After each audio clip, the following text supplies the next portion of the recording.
So we have the first speaker of the day with us. He is Dr. Swapnil Deshmukh, currently the head of business development, Genus ABS India.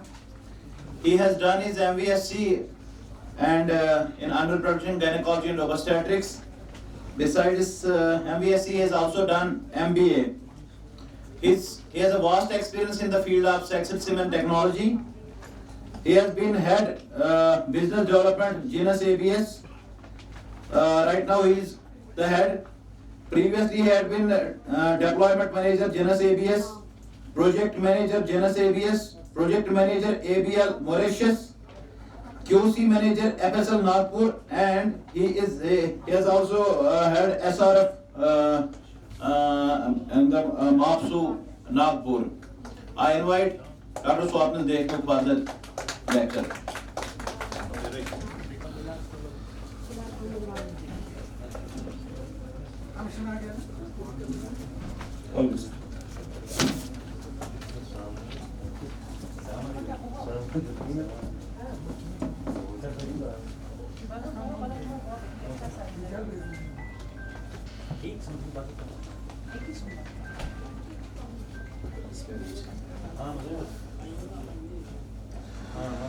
Well, thank you very much, sir. And it's my great pleasure and honor to be here and have a conversation with you. Though I have been invited as a guest lecturer, but I believe that being a veterinarian in the industry and the animal reproduction and dairy breeding, so I believe whenever I go any place, I do interact because of the interaction. We exchange the knowledge, we exchange the experience and the learning. So don't consider me as any kind of expert or anything. We definitely have interaction because I really require two-way communication.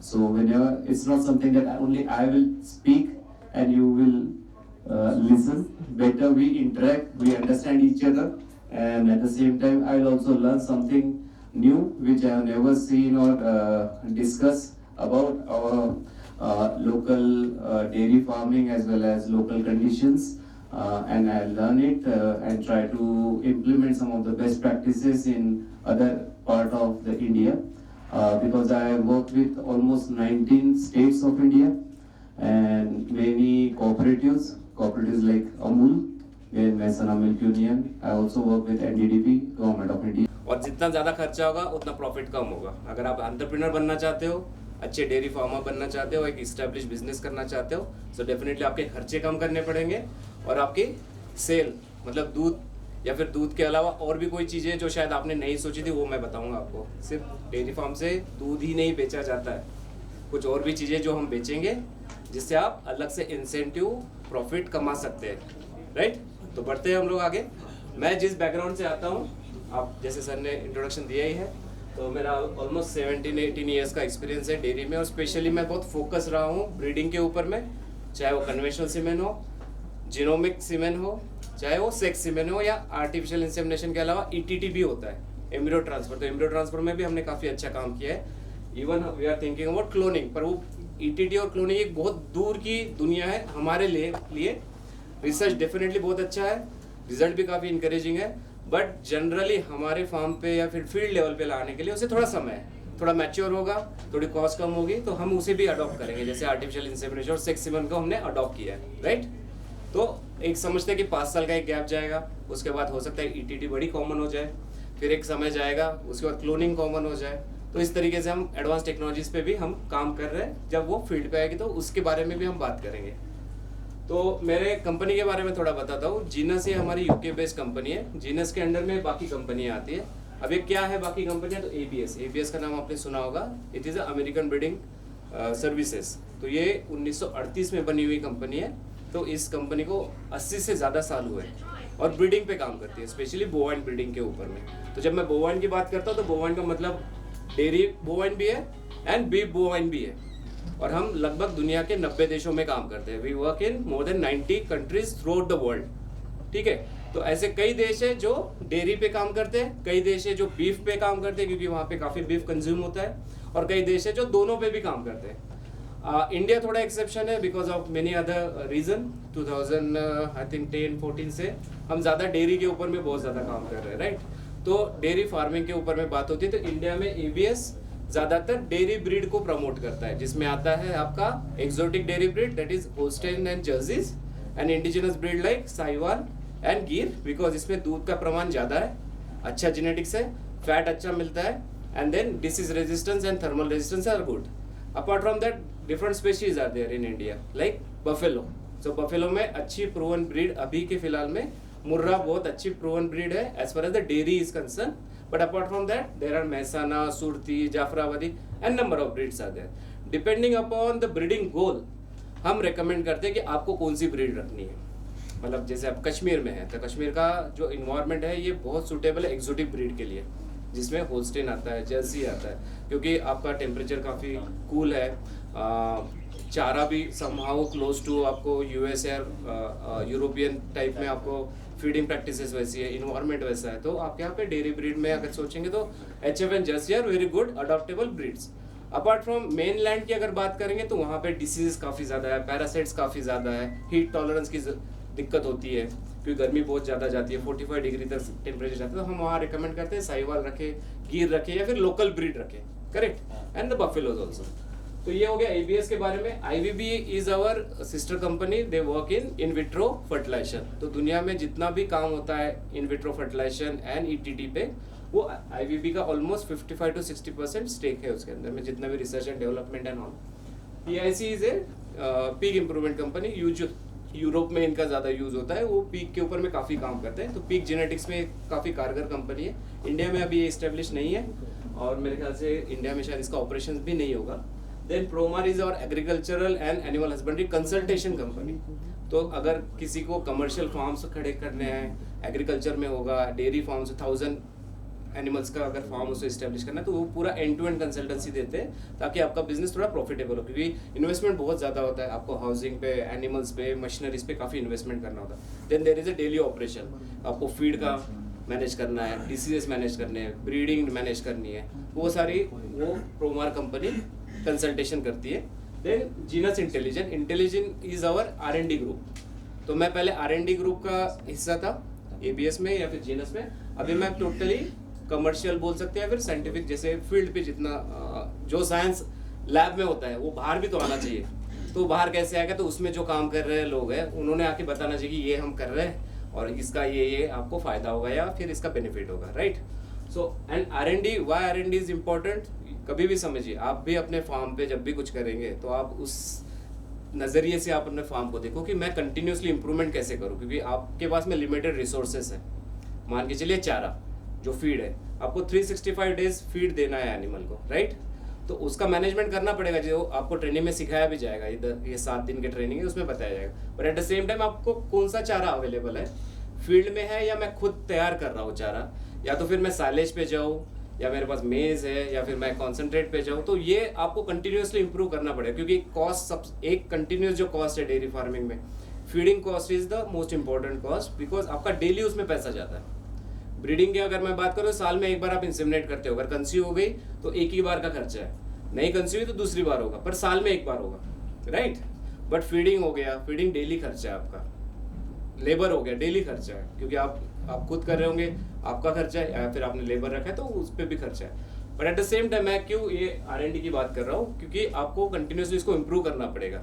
जैसे आपका logistic होगा, कहाँ से मुझे चारा लाना है, क्या मैं करीब से ला सकता हूँ तो मेरा लॉजिस्टिक कॉस्ट कम हो जाएगा, या मैं स्टोर करके रखूँ। जिस दिन मान लीजिए कोई फसल बहुत ज़्यादा है, मतलब सप्लाई एंड डिमांड के हिसाब से हम सोचे कोई फसल ज़्यादा है, क्या मैं उसे खरीद के अपने स्टोर में रख सकता हूँ क्या कई समय के लिए, तो कॉस्ट कम पड़ेगी आपको। दूसरा है साइलेज, एक बहुत अच्छा ऑप्शन है कि उसको बना के मैं साइलेज बना लूँ, तो साल भर मैं यूज़ कर सकता हूँ साइलेज को। तो कंटिन्यूसली पूरे साल भर आप सेम न्यूट्रिशन का चारा आपके डेयरी एनिमल को दे सकते हो। अदरवाइज क्या होता है कि जो अवेलेबल होगा वो खिलाओगे तो हो सकता है कि आपका न्यूट्रिशन कम ज़्यादा होगा, क्योंकि हर चारे का न्यूट्रिशनल बैलेंस सेम नहीं होता है, न्यूट्रिशन वैल्यू सेम नहीं होती। तो R&D आप भी कीजिए, हम भी करते हैं, हम इम्प्रूवमेंट्स कराते हैं और बहुत रिगरसली कराते हैं। तो जब ये टेक्नोलॉजी लॉन्च हुई थी 6 सीमेंट की, ये 80 to 85% की थी, जिसमें 80 to 85% ही आपको फीमेल मिलते थे, बट आप टेक्नोलॉजी 92% तक चली गई है। तो इम्प्रूवमेंट की वजह से गई है, अगर किसी ने इम्प्रूवमेंट नहीं किया होता तो अभी भी वहीं पे होते थे हम लोग, correct. So R&D is very important. Now मैं जब आज बात करूंगा दो चीजों के बारे में, एक तो जेनेटिक्स क्यों इंपॉर्टेंट है और दूसरा सेक्स सेल मतलब सेक्स सीमेन, राइट। तो जेनेटिक्स के बारे में थोड़ा सा लेट बात करेंगे, थोड़ा पहले मैं सेक्स सेल के बारे में बता दूं, थोड़ा साइंस बता दूं इसके पीछे है क्या बेसिकली। ये थोड़ा सा हमारा प्रॉब्लम है आज के, मैं बाकी जगहों पे भी इसके बारे में बात करता हूँ क्योंकि आज की नीड क्या है, आज की ज़रूरत क्या है। तो आज की ज़रूरत ये है कि हमारी प्रोडक्टिविटी बढ़नी चाहिए। नंबर ऑफ एनिमल बढ़ा के हमें कुछ फ़ायदा नहीं, क्योंकि एनिमल बढ़ेंगे तो खर्चे बढ़ेंगे। आप में से कोई 20 एनिमल्स है आपके पास में राइट। तो 20 एनिमल्स को खिलाने पिलाने का खर्चा है, और कितना लीटर दूध देती है 20 एनिमल्स ऑन एवरेज एक जानवर? अभी सारे नहीं है मिल्किंग पे, पर फिर भी अभी हम 1.5 तक है।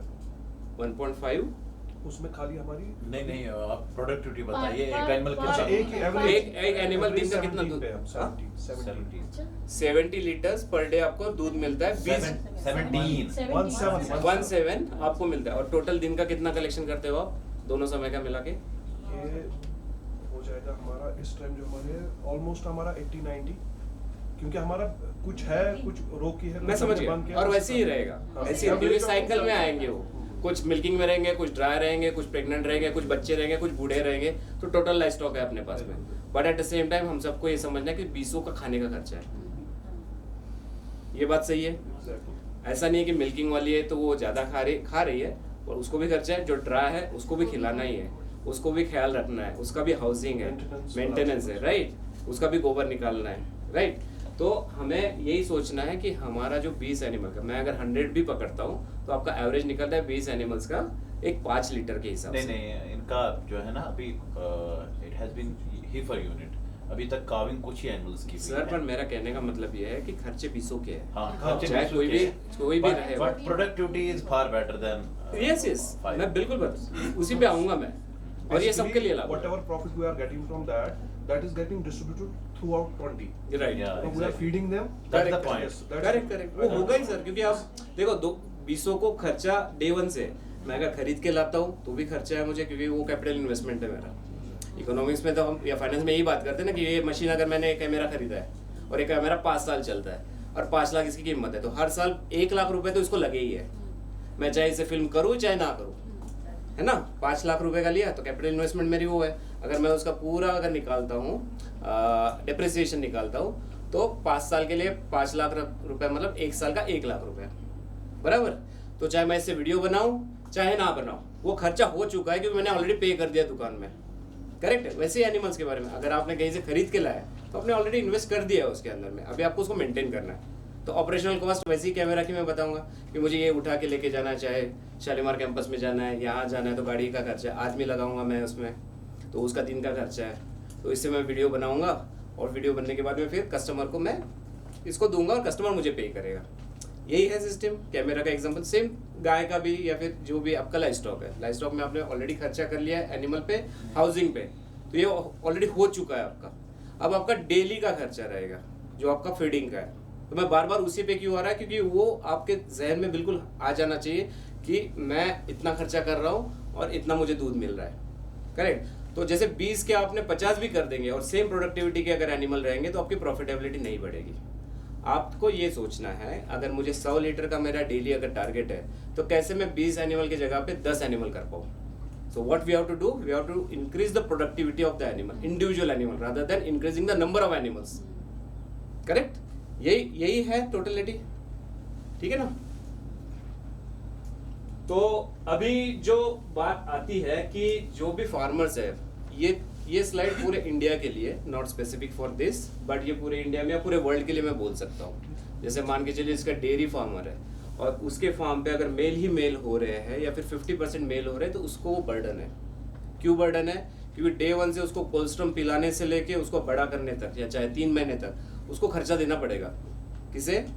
That male calf. Same happens with the beef farmer. कोई अगर बीफ का फार्म रखता है तो उसको क्या होगा, अगर फीमेल होती है उसके यहाँ ज्यादा तो वो उसके काम की नहीं है, राइट। उसको भी उसको देना पड़ेगा, राइट। डे 1 से दूध देना है, फिर चारा देना है, काफ स्टार्टर देना है, जहां तक वो फार्म से बाहर ना निकले किसी भी कारणवश, करेक्ट। तो ये टेक्नोलॉजी ने क्या किया है, सेक्स सीमेंट टेक्नोलॉजी ने, कि एक्स एंड वाई क्रोमोसोम वाले स्पर्म को आइडेंटिफाई किया गया, एंड आपको जो जेंडर सिलेक्शन चाहिए उस तरीके का सीमेंट स्ट्रॉ में पैक करके इंसेमिनेशन के लिए दिया जाता है। यही इसके पीछे का पूरा साइंस है, मतलब नटशेल में मैं बता रहा हूँ। तो जिन फार्म पे जो फार्मिंग गोल्स है हमारे, चाहे आपके डेयरी फार्म के हो सकते हैं, बीफ फार्म के भी हो सकता है, क्योंकि नॉर्थ अमेरिका में, यूरोप में बहुत सारे ऐसे बीफ फार्म है जहाँ पे एंगस का या फिर जितने भी बीफ ब्रीड्स है उसका सीमेंट जाता है वाई स्पर्म वाला, तो उनके ज़्यादा से ज़्यादा मेल होते हैं। जब डेयरी फार्म की बात करते हैं तो हम उनको एक्स वाला सीमेंट देते हैं ताकि उनके यहाँ ज़्यादा से ज़्यादा फीमेल हो, मेल कम हो। करेक्ट। स्ट्रॉ तो आपने देखी होगी, स्ट्रॉ देखी है ना सबने? एआई करने वाली स्ट्रॉ देखी है सब लोगों ने? कोई है जिसने नहीं देखा है हम में से? वो जरूरी है आपके लिए, क्योंकि जब भी कोई एआई करने के लिए आपके फार्म पे आएगा, यू शुड नो कि क्या आ रहा है मेरे फार्म पे।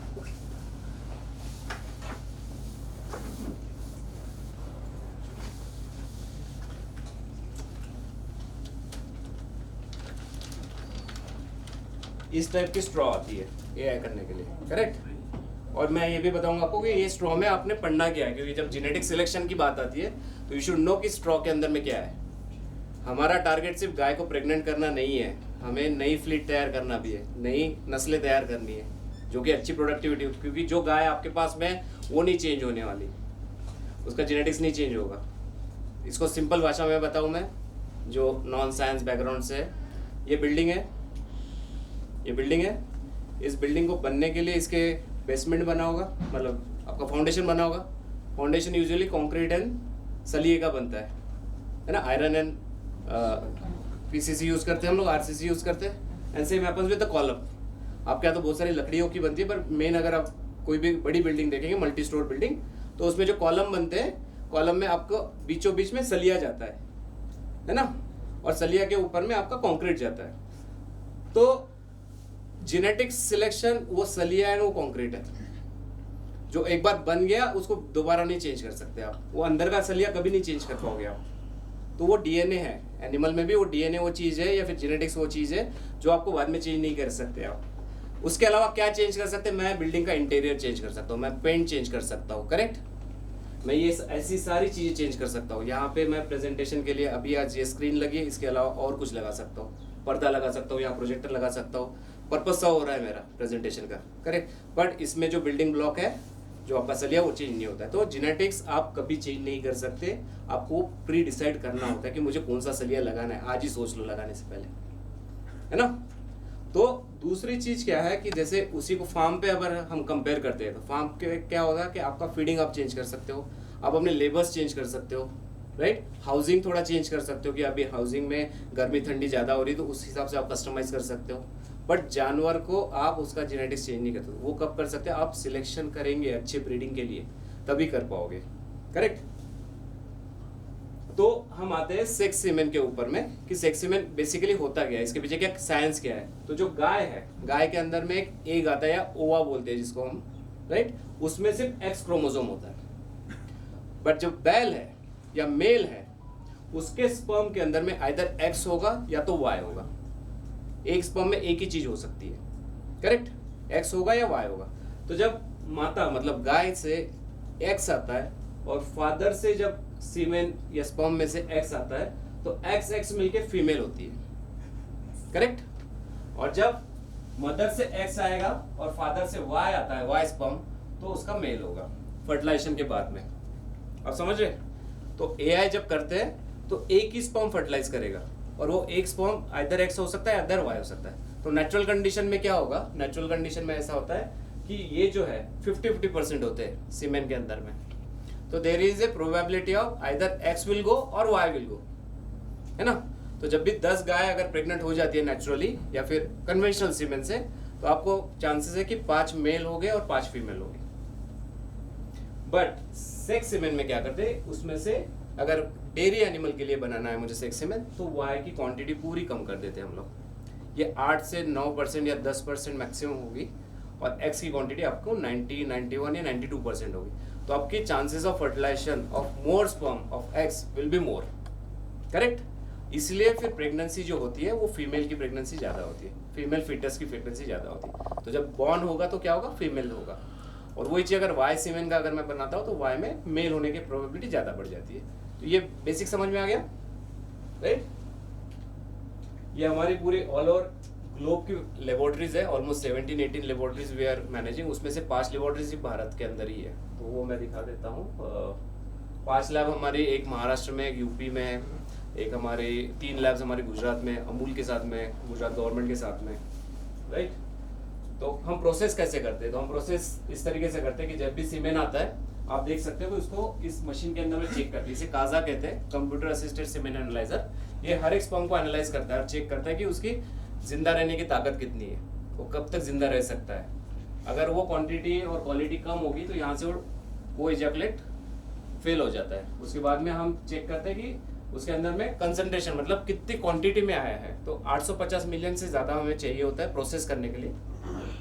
और फिर मॉर्फोलॉजी में मतलब एक स्पर्म जो है एक नॉर्मल होना चाहिए। जैसे मान लीजिए कि किसी की स्पोर्ट्स की टीम हमें तैयार करनी है, फुटबॉल की या फिर मान के चलो क्रिकेट की, तो फिजिकली फिट होने चाहिए प्लेयर्स, राइट। कोई लंगड़ा होगा या फिर डिफॉर्म होगा तो वो चलेगा नहीं हमारी टीम के लिए, नहीं तो वो पूरी टीम को हरा देगा एक प्लेयर।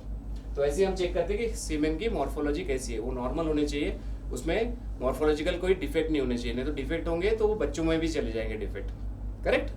तो वो नॉर्मल होने चाहिए। तो ये 3 टेस्ट में जब पास होता है लैब के अंदर में, तभी वो ऐसा सीमेंट प्रोसेस किया जाता है। फिर प्रोसेसिंग में क्या करते हैं हम लोग? प्रोसेसिंग में जाने से पहले एक बात समझते हैं कि जो एक्स एंड वाई का मैं बता रहा था, ये अलग अलग स्पीशीज है। मतलब ये रैट हो गया, कैट हो गया, या बुल हो गया, या और कोई, इसमें अगर एक्स एंड वाई का डिफरेंस आप देखेंगे, डीएनए का डिफरेंस आपको इस तरीके से दिखता है। जो एक्स क्रोमोसोम जो होता है वो थोड़ा सा बड़ा है। कितना बड़ा है? ऑलमोस्ट 3.8% वाई क्रोमोसोम से।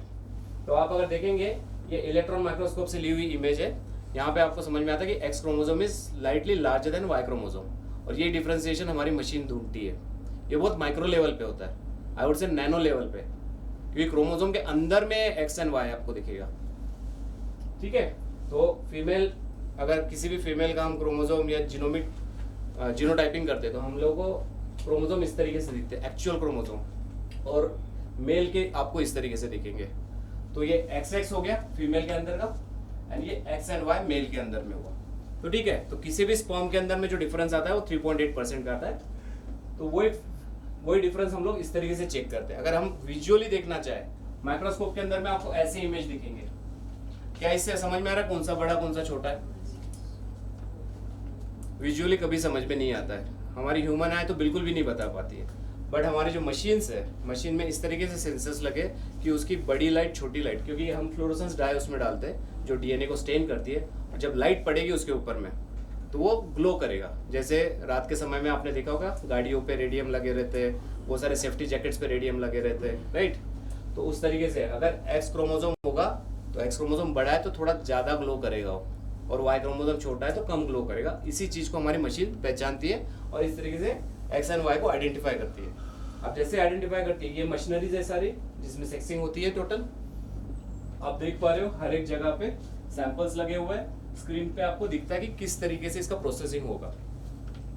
ये इंडिविजुअल जगह है जहाँ पे ये सैंपल आता है, सैंपल पूरा मशीन में जाके पूरा वहाँ पे आइडेंटिफिकेशन होगा, और एक्स वाला सीमेन यहाँ कलेक्ट होगा, और उसको कलेक्ट करके हम प्रोसेस करते हैं। फिर ये आप देख सकते हो कि सैंपल्स लगाया है, शीट फ्लूइड लगाया है, फिर बाद में यहाँ पे सेक्सिंग प्रोसेस होती है माइक्रोफ्लूइड चिप के अंदर में, और यहाँ पे हमारा कलेक्शन होता है। तो होता क्या है बेसिकली, ये स्पर्म आप देख सकते हो यहाँ पे, उसका डीएनए कंटेंट है, यहाँ ये डीएनए कंटेंट है, हमने लाइट सोर्स दिया उसे और उसने ग्लो किया। ग्लो करने के बाद में पता चलता है कि एक्स वाला ज्यादा ग्लो कर रहा है, वाई वाला कम ग्लो कर रहा है, और सेंसर उसको पकड़ लेगा, राइट। और ये स्पर्म, जैसे हम सुबह बात कर रहे थे, फ्लो साइटोमीटर के अंदर में, माइक्रोफ्लूइडिक चिप के अंदर में, तो एक लाइन से ऊपर से नीचे आते हर एक स्पर्म का आइडेंटिफिकेशन होता है, राइट। और फिर आइडेंटिफिकेशन जैसे हो जाएगा, हमें इस मशीन के ऊपर में समझ में आता है कि कितने सेल्स एक सेकंड में जा रहे हैं। तो आप देख पाते हो कि लगभग 17,000 स्पर्म एक सेकंड में ऊपर से नीचे जा रहे हैं। तो 17,000 बार वो चेक करेगा मेल है कि फीमेल है, मेल है कि फीमेल है ना, प्रिसीजन है ये। और फिर जो नीचे में आप देख रहे हो, ये पहला आइडेंटिफिकेशन लेजर से यहाँ पता चलता है हमें, और यहाँ पे वो डिसाइड करेगा सेकंड लेजर में कि इस स्पर्म को छोड़ना है या इनकैपेसिटेट करना है, मतलब इनएक्टिवेट करना है। तो वाई स्पर्म को इनएक्टिवेट किया जाता है। वो किस तरीके से किया जाता है? इस तरीके से। तो पहले आपने देखा आइडेंटिफिकेशन हुआ है यहाँ पे, हमने फिर गेटिंग की है कि एक्स स्पर्म को बिल्कुल छूना नहीं है, तो एक्स स्पर्म को आराम से जाने दिया जाता है, और वाई स्पर्म को इनएक्टिवेट किया जाता है। ये जो सेकंड लेजर है ये यहाँ से बम्बार्ड होगी और वाई स्पर्म को बीच में से काट देगी, तो वो स्पर्म बिल्कुल इनएक्टिवेट हो जाएगा, तो किसी भी फर्टिलिटी के लिए वो यूज में नहीं है फिर, है ना। और फिर हम उसे कलेक्ट करते हैं। तो आप देख सकते हैं कि पता नहीं आपके यहाँ पे ये खेलते थे कि नहीं, पर हमारे यहाँ पे था ये बचपन में खेल कि अगर आप सर्कल के अंदर आ जाते हो इसका मतलब है कि आपको कोई आउट नहीं कर सकता है। तो वैसे ही इस मशीन में भी होता है कि अगर वो सर्कल के अंदर में एक्स स्पर्म आइडेंटिफाई हो गए तो वो सर्कल के अंदर के स्पर्म को बिल्कुल छुएगा नहीं, उसको सेफ गार्ड करेगा और वो स्पर्म फिर बाद में हम स्ट्रॉ में पैक करते हैं। करेक्ट। तो यही चीज मैंने पहले भी बताई, ऊपर से नीचे आते हैं स्पर्म, आइडेंटिफाई होते हैं, एक्स स्पर्म नीचे चले जाएंगे और वाई स्पर्म को इनएक्टिवेट किया जाएगा। एक छोटा सा वीडियो है ये, जो प्रोसेस मैंने आपको बताई वो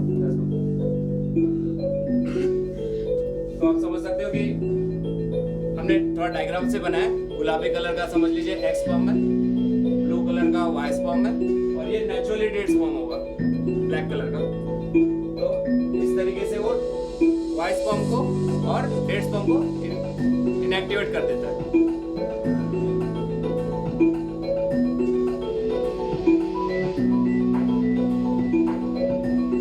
तो ये जो प्रोसेस मैंने आपको 10 सेकंड में दिखाया अभी, ये प्रोसेस को ऑलमोस्ट 8 घंटे लगते हैं।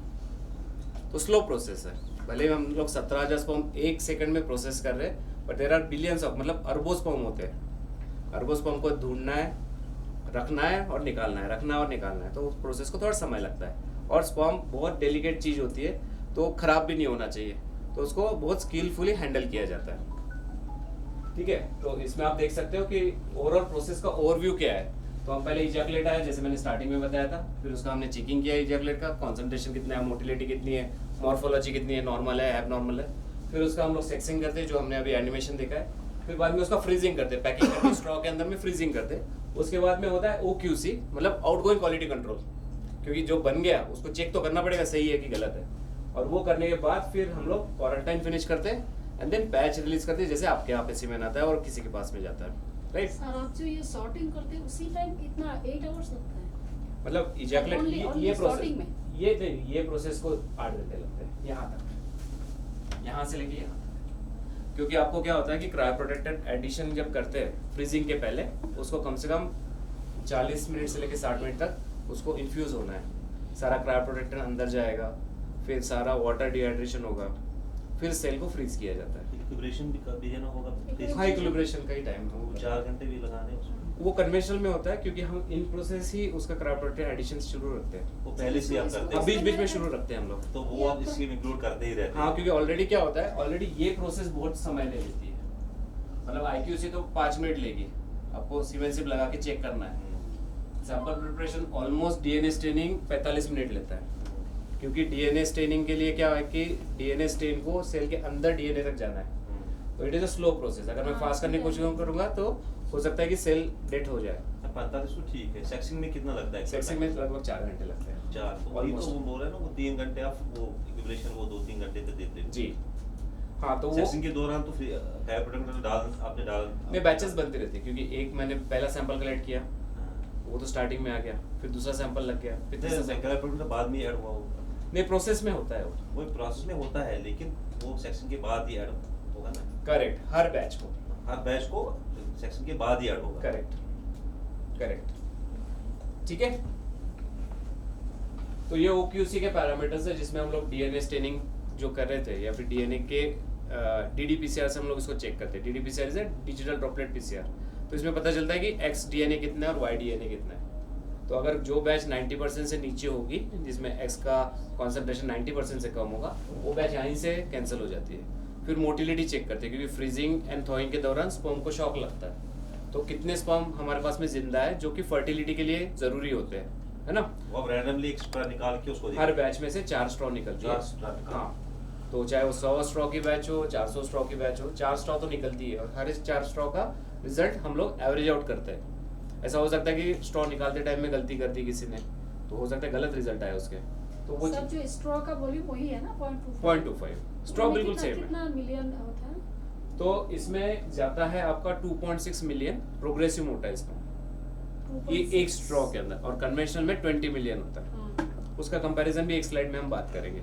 कि भाई कन्वेंशनल में और इसमें कैसे फ़र्क है, पर वॉल्यूम सेम है 0.25 ml, इतना ही सीमेन गाय में भी छोड़ा जाता है, उसी से आपकी एक प्रेगनेंसी होती है। खाली उसमें कंसंट्रेशन ज़्यादा है तो इसमें कम है, पर 20 मिलियन जब मैं बोलता हूँ कन्वेंशनल में, उसमें सारे स्पर्म आ गए, डेड, लाइव, स्लो, स्लगिश। वो तो 10 मिलियन ही होता है, फिर प्रोग्रेसिव होता है। हाँ, पोस्ट मोटिलिटी अगर चेक करें पोस्टा इसमें भी होता होगा ना, डैमेज तो क्रायो डैमेज तो ये इसमें भी होगा। पोस्टो के मिनिमम क्राइटेरिया इतना है इसका, 1.05 मिलियन होना ये हो चाहिए। गया ना 2 तो रहता है ना, वही 2.5 3 around। 2.5 का 50% डैमेज हो गया। हाँ, ड्यूरिंग फ्रीजिंग एंड थॉइंग, क्योंकि वो ऐसे स्लगिश स्पर्म है जो प्रोसेस के दौरान स्लो हो गए, उनको स्ट्रेस आ गया, जो भी हुआ इसके अंदर वो डेड क्रायो हो गया। डैमेज तो 50% मान के हाँ, चलते हैं। एंड देन क्योंकि 8 घंटे की प्रोसेस है तो हम इसका हर बैच का कंटेमिनेशन भी चेक करते हैं, क्योंकि आप सोच लो कि 8 घंटे वो एक्सपोज हो रहा है हर जगह हाँ, पे, हाँ। मशीनों पे, कंज्यूमेबल्स पे, मीडिया। काफी हो जाएगा। करेक्ट। तो हम हर एक का ब्लड अगर से 24 आवर में रिजल्ट आ जाता है हमें कि हर बैच में कोई कंटेमिनेशन तो नहीं। सॉरी, हाँ, कोई ग्रोथ नहीं। हाँ, तो हम गवर्नमेंट ऑफ इंडिया बोलती है कि 5000 कॉलोनी फॉर्मिंग यूनिट होते हैं, हाँ, 5,000 बट हम लोग 500 रखते हैं। There is no acceptance limit more than 500, तो 499 ही है बेसिकली, 500 के तो डिस्कार्ड हो जाएगी बैच। तो मेरे जहन में अभी हाल फिलहाल में तो कोई भी 2 डिजिट के ऊपर में नहीं गया है हमारे पांचों लैब में, राइट। तो इसमें से कोई भी अगर टेस्ट फेल हो गया तो वो पूरा सीमेन डिस्कार्ड किया जाता है, ठीक है। तो यहाँ तक किसी को कोई सवाल? ये तो हो गई साइंस की बात, अभी टेक्नोलॉजी की।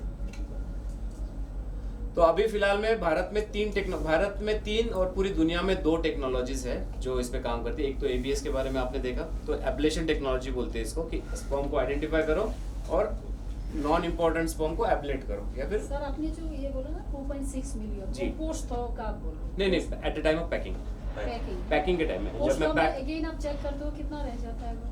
पोस्ट में 1.05 मिनिमम क्राइटेरिया।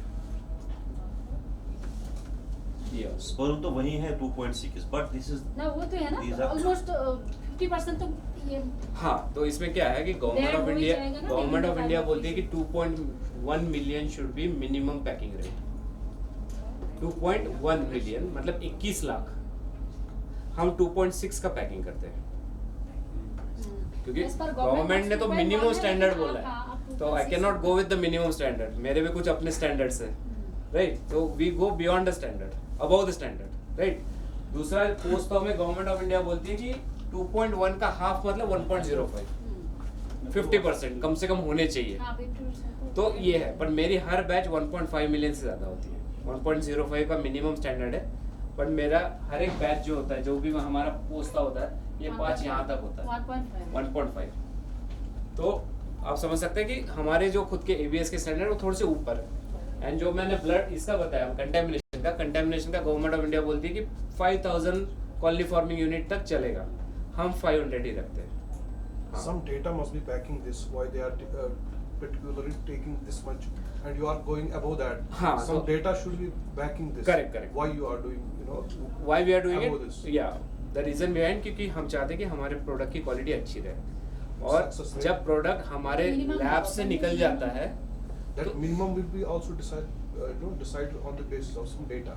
यस, तो वो तो गवर्नमेंट ऑफ इंडिया के पास में, क्योंकि they have given this data और the MSP to all the states of India, correct. And what are the frozen semen labs working in India, I think close to 60 labs are there, and that is applicable to all the labs.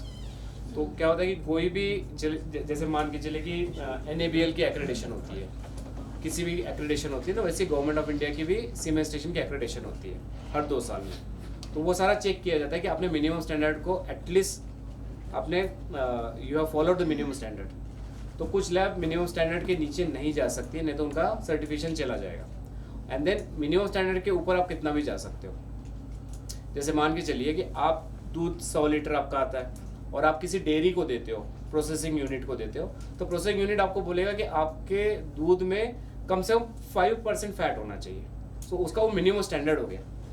4.5% fat वाला दूध अगर आप देने जाओगे तो वो बोलेगा मैं नहीं ले सकता हूँ इसे, क्योंकि मेरा minimum. My question is different from this. Reason मैं आ रहा हूँ आपके आंसर पे आ रहा हूँ, I am coming to your answer, just give me moment. So why 5%? क्योंकि उसको जब प्रोसेस करता है वो डेयरी प्रोसेसर, तो 5% फैट का जो प्रोसेसिंग है और जो प्रोडक्ट वो बना रहा है डेयरी से, उसमें अच्छे प्रोडक्ट बनते हैं। 5% हाँ, तो उसकी प्रॉफिटेबिलिटी उसमें, वो अगर 3.54% का फैट लेगा तो उसको प्रोसेसिंग का जो खर्चा आ रहा है, and at the same time what ever the product he is getting, he may not gate.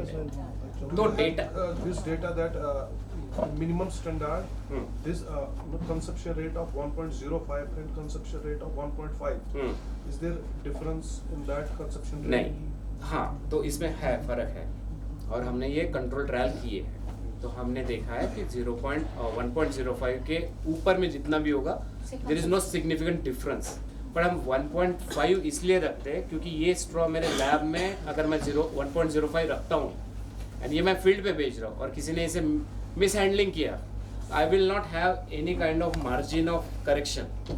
1.5 में ऐसा होता है कि इफ देयर हैंडलिंग में अगर कोई गलती हो गई तो एटलीस्ट बफर होके वो स्टैंडर्ड गिर भी जाएगा तो 1.5 के नीचे नहीं, 1.05 के नीचे नहीं जाएगा। आप समझ गए मैं क्यों ज़्यादा भर रहा हूँ उसमें, या फिर मैं क्यों ज़्यादा क्वालिटी रख रहा हूँ, क्योंकि जब मेरा कंट्रोल छूट जाता है, because after giving it in the field मेरा कंट्रोल छूट गया, कौन इसे कहाँ ट्रांसफर कर रहा है, क्योंकि ये सारा नाइट्रोजन के अंदर जाना चाहिए, ठीक है। एट द सेम टाइम मेरे पास में अगर ज़्यादा सेल्स होगी तो हो सकता है कि मैंने टाइम ऑफ इंसेमिनेशन के आगे पीछे भी इंसेमिनेट अगर किया तो हो सकता है मेरे कुछ सेल्स बचे रहेंगे ओवुलेशन के टाइम तक, वो एक रीज़न होता है उसमें। तो आपका जो क्वेश्चन था कि डेटा कौन सा बैक करता, तो ये हमारा इंटरनल डेटा जो हमने असेसमेंट करके निकाला, right. Any more question about sex semen? But conception rate at par है, चाहे वो कन्वेंशनल का हो चाहे सेक्स का हो मेरे पास, क्योंकि सेम पूल के दोनों भी स्ट्रॉज है। क्योंकि मेरे पास अगर मान के चलो HF का एक कोई पूल है तो मैं उसका कन्वेंशनल सीमेंट भी बनाता हूँ, सेक्स सीमेंट। तो हमने जब दोनों एक ही फॉर्म पे एक ही कंडीशन में लगाने की कोशिश की और जब डेटा आया हमारे पास में तो हमको बिल्कुल बिल्कुल ऑलमोस्ट सेम लगा, क्योंकि उसका AIT जो था दोनों का भी एक था। स्टैंडर्ड्स हमने पूरे रखे, farm, animal, feeding and AI, वो स्टैंडर्ड रखे हमने, कॉन्स्टेंट रखे, and then semen has been change. तो हमें देखा कि बिल्कुल आपको यहाँ पे कंजम्पशन रेट दोनों में सेम है, खाली इसमें मेल और फीमेल रेशियो में इसमें डिफरेंस। करेक्ट, ठीक है ना। खाली कुछ चीज़ों का हिदायत रखना होता है आपको, जो कि मैं आगे भी आपके जो मैंने वो एक लिफलेट दिया है ना उसमें दिया गया है कि डूज एंड डोंट्स, अगर आप वो फॉलो करेंगे तो आपको कंजम्पशन रेट एकदम एट पार मिलेगा या बेटर भी मिलेगा, ठीक है। तो ये सारी ब्रीड्स है जो इस पे हम काम करते हैं। आप देख सकते हैं Sahiwal, Gir, red Sindhi, then Haryana cross breeds है कुछ, then we have HF and Jersey, then we have sexed Murrah, Mehsana, buffalo in 2017, then Kankrej and Kankrej cross in 2018, Gangatiri, Tharparkar, Jafarabadi, Banni and so on. So जैसे जैसे स्टेट्स की डिमांड आती है हम उस हिसाब से उसको सेक्स करते हैं, पर हम खुद नहीं रखते ये सारे ब्रीड। हमारी ब्रीडिंग पॉलिसीज में हम 5 ही ब्रीड रख रहे हैं अभी। ABS की मैं बोल रहा हूँ, ABS की बात कर रहा हूँ, तो जिसमें HF and Jersey exotic, Sahiwal and Gir indigenous and buffalo में मुर्रा, बिकॉज वी थॉट और we analyse it based on our data कि ये अच्छे डेयरी फार्मिंग के लिए ये ब्रीड काफ़ी बेहतरीन है, जिसमें आपका FCR भी अच्छा मिलता है। ये हमारी ओवरऑल लैब्स है जो इंडिया भर में काम करते हैं। ये हमारी खुद की लैब है जिसकी कैपेसिटी 10 लाख डोजेस हम एक साल में बनाते हैं। बाद में आप देख सकते हो 2018 में हमने गुजरात में एक बनाई थी लैब जिसकी 3 लाख डोजेस बनाने की, फिर यूपी में एक है, then we have Mehsana, then we have Gujarat government and Amul का जो अभी का लैब हमने बनाया है 2024 में, उसकी 6 लाख डोजेस पर एनम के हिसाब से हम लोग प्रोसेसिंग करते हैं अमूल के लिए। ये उनके कैंपस के अंदर में। And one of the proposal has been given to animal husbandry Kashmir also.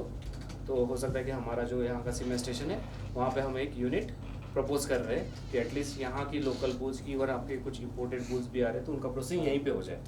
So as per the need you can process them and supply in the field rather than you are getting from outside, correct?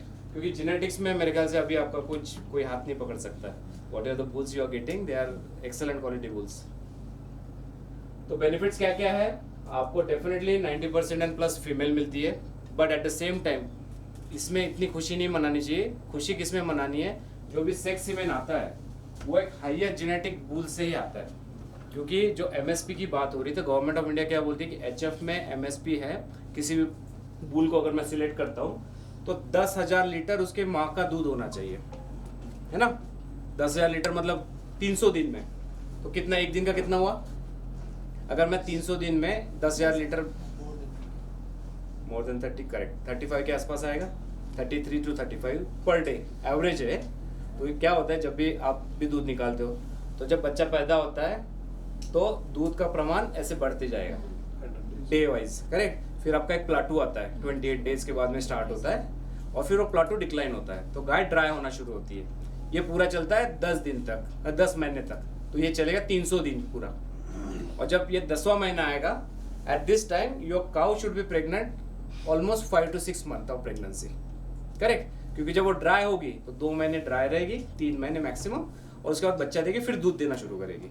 तो इस हिसाब से आपकी dairy सही से चलेगी, correct. तो अभी क्या हो रहा है, मैं जो बताना चाहता था, ये 300 दिन का जो प्रोडक्शन है, गवर्नमेंट ऑफ इंडिया बोलती है कि अगर HF ब्रीड होगी तो 10,000 लीटर से ज़्यादा उस बुल की माँ का प्रोडक्शन होना चाहिए। तो ये मिनिमम स्टैंडर्ड हो गया। तो हमारे पास में जो बुल है 10,000 वाला तो कोई नहीं है, पर 11, 12, 13,000 और 14,000 वाले बुल है, ठीक है। हम सेक्सिंग से 12,000 के ऊपर की बुल का करते हैं, भले वो नीचे वाले मिनिमम स्टैंडर्ड में आते हैं, पर वी डोंट सेक्स देम। तो इसका मतलब क्या है कि जब आपको अगर सेक्स सीमेन मिल रहा है किसी भी ब्रीड का, इसका मतलब है कि ये एलाइट बुल से आ रहा है, टॉप नॉच IITian से, ये सारे इंजीनियरिंग वाले, ठीक है। तो इस तरीके से सोचो इसको। तो कन्वेंशनल का फर्क सिर्फ इसमें आपको ज्यादा बच्चियां नहीं मिल रही है, ज्यादा बेहतरीन बच्चियां मिल रही है ना। दूसरा क्या होता है, आपने अगर ऑब्जर्व किया होगा, आप अगर सच में एक्सपीरियंस डेयरी फार्मर होंगे, और अगर ये आपका ऑब्जर्वेशन आप कोरिलेट करना, मेल अगर काफ होगा तो उसमें डिस्ट्रोफिया के चांसेस बहुत ज्यादा होते हैं। रीजन क्या है, मेल बच्चा जब पेट में होता है, जिसको हम फीटस बोलते हैं, उसके shoulder and head is bigger than the female. तो जब भी वो बर्थ कैनाल से आने की कोशिश करेगा या वो पलट जाएगा तो उसका सर फंस जाता है, हाथ फंस जाता है, कभी पिछले पैर सामने आ जाते हैं, तो डिस्ट्रोफिया का केस बनता है। रात भर आदमी परेशान होता है। हमने कई ऐसे डिस्ट्रोफिया निकाले during our college time and post college time. तो आपको काफ़ी मेहनत करनी होती है। उससे होता क्या है, 2 चांसेस बहुत बढ़ जाते हैं। एक तो बच्चे की मौत हो जाती है खींचने में, करेक्शन में। दूसरा क्या होता है कि बच्चा तो लॉस कर दिया हमने, एट द सेम टाइम ये गाय पे भी बहुत स्ट्रेस आता है। तो जो प्रोडक्टिविटी आप एक्सपेक्ट कर रहे थे, जो लैक्टेशन एक प्रॉपर एक्सपेक्ट कर रहे थे, वो लैक्टेशन मिलता नहीं है। एक तो आपने बहुत स्ट्रेस दे दिया, दूसरे दवाइयों का खर्चा बढ़ जाता है आपका, है ना, अननेसेसरी कॉम्प्लिकेशन बढ़ जाते हैं। तो उस कंडीशन को कहते हैं डिस्ट्रोकिया। अगर बच्ची है पेट में तो बच्ची क्या होती है, इटोसिया करके एक टर्म होती है जिसको नॉर्मल पार्चुरेशन बोलते हैं, जो नेचुरल डिलीवरी बोलते हैं ना हम लोग, without any labour, without any support. आप देखते होंगे अगर आपके घर में फार्म होगा तो आप रात में देखते हो गाय थोड़ी अनरेस्ट है और सुबह उसने बच्चा दे दिया है ऑलरेडी, वो आपके हाउसिंग में दिखता है, उसमें चाट के साफ भी किया रहता है उसको, राइट। तो ये चांसेस फीमेल काफ में सबसे ज्यादा है। हमने ऐसे कई फार्म देखे जहाँ 30% तक डिस्ट्रोकिया के केसेस होते थे। रीजन ये था कि लाइफ स्टॉक छोटा था हेल्थ वाइज, और उन्होंने सीमेन बहुत बड़े बुल का यूज कर लिया। अब 9 महीने पहले उन्होंने जो गलती की थी, शायद उनको किसी कंसल्टेंट ने बताया होगा कि ये बहुत बेहतरीन बुल है, इन्हीं का लगाओ। अब बेहतरीन bull comes with huge health, है ना। तो और उसका जो खुद का लाइफ स्टॉक था वो छोटा था। कई लोग ये गलती कर देते कि जर्सी में HF का सीमेंट लगा देते। जर्सी कंपैरेटिवली डॉर्फ है, छोटी ब्रीड है, 400 किलो तक मैक्सिमम जाती है, फिर 500 किलो बुल, पर काउज छोटी होती है। अगर आप उसमें HF का सीमेंट लगाओगे, HF is a larger breed, उसकी फीमेल ही 600 किलो तक जाती है। तो सोचिए कि छोटा, अगर उसका ऑर्गन ही छोटा है, जो बच्चादानी बोलते हैं या यूट्रस बोलते हैं या फिर बर्थ कैनाल बोल लीजिए, तो बड़ा बच्चा कैसे बाहर आएगा। तो ब्रीडिंग करते हो ये चीज़ों को ध्यान रखना बहुत ज़रूरी है। जब भी आपके घर में आपका फार्म है, AIT आते हैं, मैत्रेय आते हैं, तो उसको सबसे पहले पूछो भैया आप लगा क्या रहे हो, या पहले से आप सिलेक्ट करके रखो कि मुझे ये बुल चाहिए। तो जब भी आओगे तो मेक श्योर कि आपके कंटेनर में वो बुल का सीमेन है। और वो बुल का सिलेक्शन कैसे करेंगे, बेस्ड ऑन योर एनिमल्स, कि कौन से एनिमल आपके पास में खड़े हैं, based on your breeding goals, मतलब फार्मिंग गोल्स, कि आपको क्या करना है, दूध बढ़ाना है, फैट बढ़ाना है, रेजिस्टेंस बढ़ाना है। तो ये सिलेक्शन के क्राइटेरियाज होते हैं। जैसे आप मोबाइल भी लेने जाओगे, मान के चलो मैं मोबाइल लेने जाता हूँ, तो आप सिलेक्शन करते हो ना, सोचते हो कि मुझे कैमरा वाला मोबाइल चाहिए, मुझे सिक्योरिटी वाला मोबाइल चाहिए, या मुझे डिस्प्ले वाला मोबाइल चाहिए, या स्टाइलिश मोबाइल चाहिए। Same happens with vehicle. तो आपको ज़्यादा एवरेज वाली गाड़ी चाहिए ज़्यादा स्टर्डी गाड़ी चाहिए, एसयूवी लेनी है या स्टाइलिश गाड़ी लेनी है आपको, है ना। तो आप सिलेक्शन सोचते हो ना कि क्या पैरामीटर, मेरे गोल्स क्या है, मुझे वो स्टाइल करना है तो लोग स्टाइलिश भी लेते, या फिर मुझे टेरेन पे जाना है, खराब टेरेन पे जाना है तो आप ऑफ रोड के लिए दूसरी गाड़ी लोगे, कार तो नहीं लेके जा सकता मैं। तो आपके ब्रीडिंग गोल आप डिसाइड कीजिए, पहले सोच लीजिए हमें करना क्या आने वाले 5 सालों में, correct. Based on that you can select. And biosecurity, अब ये कोई कोरिलेट कर सकता है, what is the biosecurity, farm biosecurity, ये इसके बारे में बहुत लोग बात नहीं करते। Why it is important? Diseases, many diseases. Correct. और वो डिसीज कहाँ से आएंगे? कोई भी वेटरनरियन भी अगर आता है चेक करने, वो जो था कुछ भी आ गया, हाँ। जो भी कोई फॉरेन राइट में आ रहा है तो वो इस ये होने के चांसेस है, क्योंकि हमारे यहाँ पे एक रिपोर्ट हुई थी, महाराष्ट्र की बात करता हूँ मैं, तो मेरे फ्रेंड्स भी है, गवर्नमेंट में है, प्राइवेट प्रैक्टिस भी करते हैं, और मेरे सीनियर जूनियर्स भी है। तो महाराष्ट्र गवर्नमेंट ने एक ड्राइव किया था, उसमें ये चेक किया गया सारे वेटरनरीज का, स्टेट वेटरनरीज का ब्रुसेला का टेस्ट किया गया, and then we found that 32% of veterinaries were having brucella. और उससे भी शॉकिंग चीज ये हुई कि 32 की फैमिलीज को भी बुलाया गया फिर बाद में, and all their spouses were brucella positive, चाहे वो मेल हो चाहे फीमेल। कितने तो फीमेल डॉक्टर्स थे हमारे जिनके मेल पार्टनर्स नॉन वेट्स थे, they were also Brucella positive. आप शायद पीछे वालों को ब्रुसेला पता है, बीच में ब्रुसेला पता है? ब्रुसेला एक एनिमल का डिसीज है, जानवरों का एक डिसीज है, वो ब्रुसेला अवर्टस नाम के बैक्टीरिया से होता है। अब ये बैक्टीरिया कहाँ से जाता है? अच्छा, ये बैक्टीरिया करता क्या है पहले ये बताता हूँ। ये बैक्टीरिया एक तो प्रेग्नेंट गाय होगी तो तीसरे ट्राइमेस्टर, मतलब छठा, सातवां या सातवां, आठवां, नौवां महीना जो होता है प्रेगनेंसी का, उसमें अबॉर्शन हो जाता है, क्योंकि प्लासेंटा को खा लेता है बैक्टीरिया। प्लासेंटा को खा लेगा तो माँ का और बच्चे का कनेक्शन टूट गया, तो बच्चा वैसे एक्सपेल आउट हो जाएगा, अबॉर्ट हो जाएगा, क्योंकि बच्चा मर जाएगा ना अंदर, उसको खाना ही नहीं मिल रहा है। ये हो गया एनिमल के बारे में। And this is zoonotic disease. Zoonotic disease का मतलब क्या होता है? ऐसे डिसीजेस जो animal to human and human to animal जाते हैं, दोनों में भी कारगर है। तो ह्यूमन में भी ये प्रॉब्लम होती है। तो मैंने जो अभी एग्जांपल बताया ये उस वजह से हुआ है कि आपने अगर काम करते हो, मैंने अगर प्रेगनेंसी डायग्नोसिस के लिए एआई के लिए हाथ डाला है अंदर, अगर वो ब्रुसेला पॉजिटिव एनिमल होगा तो हमारे नाखून के यहाँ पे बहुत सारे ओपनिंग्स होती है, हमें दिखती नहीं है, पर कई बार आपको यहाँ पे चुभता है, लगता है गर्म पानी या कुछ, या फिर तीखा खाना खाएंगे तो पता चलता है यहाँ पे है कुछ तो जख्म, वहाँ से वो अंदर आ जाता है। अगर आप हाइजीन नहीं मेंटेन करते हो, ग्लोव्स नहीं यूज करते हो, तो ये सारी चीजें होने के चांसेस है। तो फार्म बायोसिक्योरिटी आपने एकदम सही कहा, पर एट द सेम टाइम मैं आपको बताऊंगा कि कई लोग शॉर्टकट करना चाहते हैं। कैसे? तो आप कौन ब्रीडिंग करेगा, चलो पंजाब जाते हो और वहां से एनिमल लेके आते हैं, तो आप पंजाब से ब्रुसेला, ट्यूबरकुलोसिस, थाइलेरियोसिस ये सारा लेके आते हो और आप फैला देते हो। ये हाईली कंटेमिनेशन जो है पूरे फार्म में फैल जाता है। कॉन्टेजियस है, काफी कॉन्टेजियस है, क्योंकि क्या होता है कि जो भी गाय को अगर होगा तो उसके सिक्रीशन से दूसरे जानवर को होगा, वो एक दूसरे को चाटते हैं, क्योंकि आपने एक टाइट हाउसिंग में रखा है, उनको अलग अलग नहीं रखा है। तो उससे होता क्या कि सिर्फ आप ही के फार्म पे नहीं, जैसे आपने भी बोला कि हो सकता है आप इनोकुलेट करते करते जा रहे हो हर फार्म के ऊपर, तो मेरा आपको रिकमेंडेशन ये रहेगा कि अपने एनिमल अपने फार्म पे बायोसिक्योर जगह पे तैयार करो। तो ब्रीडिंग यहीं करो, यहीं पे पैदा होंगे, यहीं बड़े होंगे, यहीं पे अडॉप्ट होंगे, और यहाँ से किसी को डिसीज भी नहीं होगा। और ज़्यादातर ट्राई कीजिए कि कई लोगों को अपने फार्म पे नहाने दिया जाए, और आते हैं तो अपने फार्म के अपने खुद के गम बूट्स रखें, अपने खुद के गम बूट्स, उनको बोले अपने जूते निकाले, हमारे गम बूट पहन के जाए, और गम बूट्स को टाइम टू टाइम क्लीन करें, राइट? एटलीस्ट इतना तो कर सकते हैं। बहुत सारे अच्छे फार्म डांगरी भी देते हैं, मास्क भी पहनाते हैं, बट इतना सोफिस्टिकेशन या फिर इतने करने की जरूरत नहीं है। आपके यहाँ पे वैसे भी डिसीज काफी कंट्रोल्ड होंगे बेसिकली, बिकॉज इतना फेवरेबल नहीं है इन्वायरमेंट, है ना? ठीक है, चैलेंजेस एंड सॉल्यूशन ये तो चलो देश के लायक है। आप इसको सिर्फ कंपेयर कर लो, ये यूएसए का है और ये इंडिया का है। क्या है ये कि भाई यूएस का एक जानवर का एवरेज मिल्क प्रोडक्शन 10,000 लीटर है, और इंडिया का एवरेज एनिमल प्रोडक्शन है कितना? 1300। ये दिखाता है कि हमारे यहाँ पे क्वांटिटी बहुत है, प्रोडक्टिविटी कम है। जैसे आपने भी बोला ना कि भाई 20 एनिमल्स है, पर at the same time I am producing 70 to 100 litres, क्योंकि आपके प्रोडक्टिव एनिमल कम है। उसके अलावा आपके पास बच्चे हैं, बूढ़े हैं, नॉन प्रेग्नेंट है, नॉन मिल्किंग है, तो ये चीज़ हमारे पे बर्डन करती है। तो एवरेज हमारा 5 का ही निकलता है। वही अगर 5 एनिमल 100 लीटर होता तो कितना हुआ पर एनिमल? 20 लीटर हो गया, तो रेशियो एकदम चेंज हो जाता है, करेक्ट। तो ये प्लान करना पड़ेगा हमें। तो ये प्रोडक्टिविटी को कैसे बढ़ाया जाए, क्योंकि ये सारे हैं यूएस जापान से लेके अपन पीछे पीछे आते हैं, क्योंकि क्वांटिटी बहुत ज़्यादा है। हमारे पास बहुत सारी ब्रीड्स है जो दूध ही नहीं देती, सिर्फ घूम रही है। ऐसे भी है ना, नॉन प्रोडक्टिव एनिमल्स भी है, क्योंकि सालों से यही चल रहा है। हमने ब्रीडिंग के ऊपर में ऐसा फोकस गोल नहीं किया, अभी पिछले 30 साल से हो रहा है, बट अभी हमें थोड़े रिगरसली स्टेप्स लेने पड़ेंगे ताकि हमारी प्रोडक्टिविटी बढ़ जाए। तो ये एमएसपी मैंने बताया था आपको, याद है? एचएफ का 10,000 है ना, जर्सी का 7,000, बट ये गवर्नमेंट बोल रही है, so we should go more than MSP.